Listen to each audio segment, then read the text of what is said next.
नमस्कार, मैं विजय मिश्रा अमित आपको रंगोत्सव की बधाई और शुभकामनाएं देता हूं। होली के आगमन के साथ ही आम, सरसों, सेमहल, पलास ये सब रंग बिरंगे फूलों के साथ रंगोत्सव का स्वागत करते हैं। आपने अभी देखा ऊपर, वो देखिए कितने कलरफुल ऐसे लग रहे हैं जैसे लाल दहकते अंगार हो।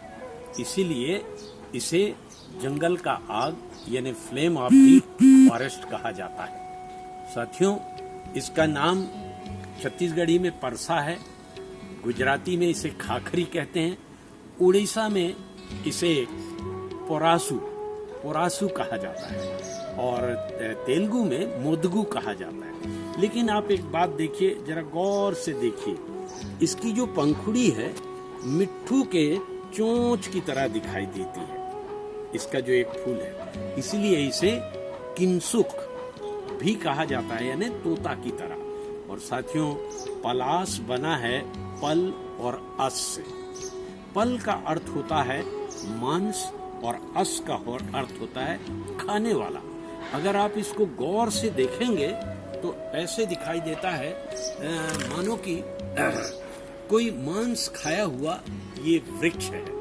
और एक बड़ी खास बात आप देखिए, इसमें हमेशा 3 पत्ते दिखाई देते हैं। ये देखिए, 1, 2 और ये 3। इसीलिए पलास के वृक्ष को धार्मिक दृष्टि से माना जाता है कि इसमें ब्रह्मा, विष्णु और महेश का वास होता है। साथियों, एक और मजे की बात बता दूं, इसके 3 पत्ती होने की वजह से हिंदी में कहावत बनी है, ढाक के 3 पात। जी हाँ, परिस्थितियां कितनी भी विपरीत हो, ये कभी बदलता नहीं।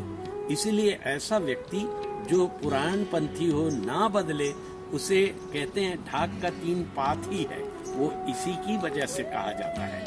और साथियों, पूरा देश में पलास पाया जाता है। ये उत्तर प्रदेश और झारखंड का राजकीय पुष्प है। ये है पलास।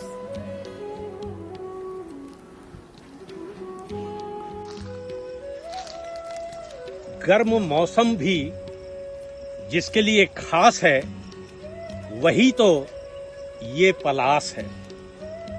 होली का हाकर बनकर आता है पलास, प्रतिकूल परिस्थितियों में भी घोलता है मिठास।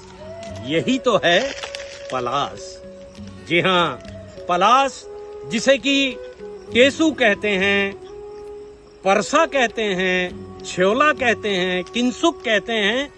आज मैं आपको बता दूं, 3 तरह के पलास होते हैं, एक लाल, एक पीला और एक सफेद। लेकिन लाल तो बहुत कॉमन होता है, आपको आसानी से दिख जाएगा, पर पीला और सफेद बहुत ही दुर्लभ है। उसमें से एक पीला पलास आज हम छत्तीसगढ़ के राजनांदगांव जिला के चिचोला ग्राम में हैं। और ये जो सिन्हा परिवार जो आप देख रहे हैं, उनके खेत में है ये पीला पलास।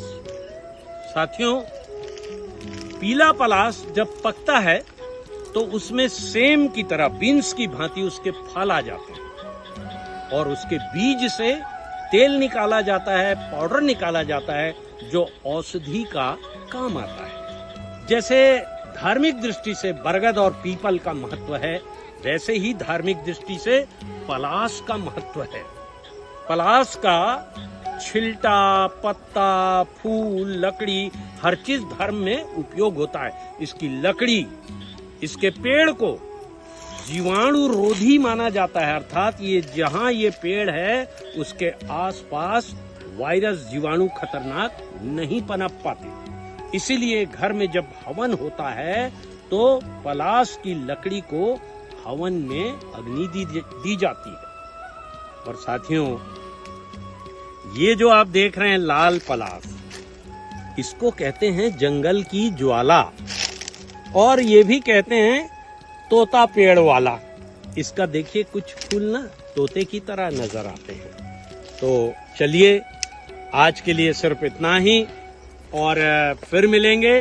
और साथियों एक बात और बताते चलूं, इसके जो पत्ते होते हैं वो बहुत ही खुरदुरे होते हैं, इसलिए इसका उपयोग दोना पत्तल बनाने में भी होता है। और सबसे बड़ी बात, लाख जो उपयोग किया जाता है, लाख जिसे चपड़ा भी कहते हैं, पलाश के पौधे पर ही उसके कीड़े को पाला जाता है। तो इस तरह से हम आज पलाश को बहुत करीब से देख और समझ पाए।